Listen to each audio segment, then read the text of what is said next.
Product delivery প্রতিষ্ঠান ডেলিভারির বিরুদ্ধে কম পেমেন্ট দেওয়ার অভিযোগ উঠেছে। গিগ ইকোনমিতে কর্মরত শ্রমিকদের ইনকাম কভার করার জন্য নতুন ডিলের অংশ হিসেবে কোম্পানিটি এই বছরের শুরুতে মিনিমাম স্যালারি দেওয়ার প্রতিশ্রুতি দেয়।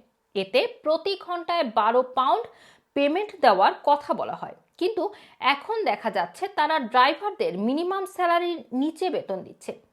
গিগ ইকোনমিতে কর্মরত প্রতিষ্ঠানের কর্মীদের বেতন এবং অন্যান্য সুবিধা নিয়ে কাজ করা রেডিও নামের অ্যাপ জানিয়েছে, গত 4 মাসে ডেলিভারিতে তারা 531টি ফুড অর্ডার বিশ্লেষণ করেছে।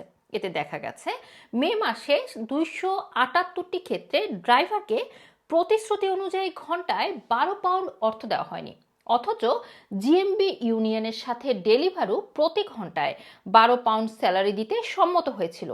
গত মাসে ডেলিভারু ঘোষণা দেয় 2024 সালের প্রথম 6 মাসে তারা 1 মিলিয়ন পাউন্ড লাভ করেছে। এমন অবস্থাতেও তাদের বিরুদ্ধে কম পেমেন্ট দেওয়ার অভিযোগ উঠল। ডেলিভারুতে Exeter based driver Martin Wills 2021 সাল থেকে কাজ করছেন। তিনি রেডিওকে তার ডেলিভারি রেকর্ড পরীক্ষা করার অনুরোধ জানিয়ে তিনি বলেন, তার ধারণা ডেলিভারি কর্তৃপক্ষ তাকে ন্যায্য অর্থ দেয়নি।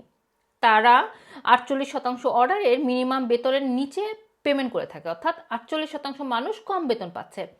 তাদের মতো শ্রমজীবী মানুষের প্রতি বড় বড় কোম্পানিগুলোর এমন অবিচার মেনে নেওয়া কঠিন। 39 বছর বয়সী উইলস আরও বলেন, ডেলিভারির অ্যালগরিদম সঠিকভাবে কাজ করে না। এতে ওয়েটিং টাইম, ট্রাফিক এবং গ্রাহকের জন্য অপেক্ষার টাইম কাউন্ট করা হয় না, ফলে ড্রাইভাররা ন্যায্য পেমেন্ট থেকে বঞ্চিত হয়।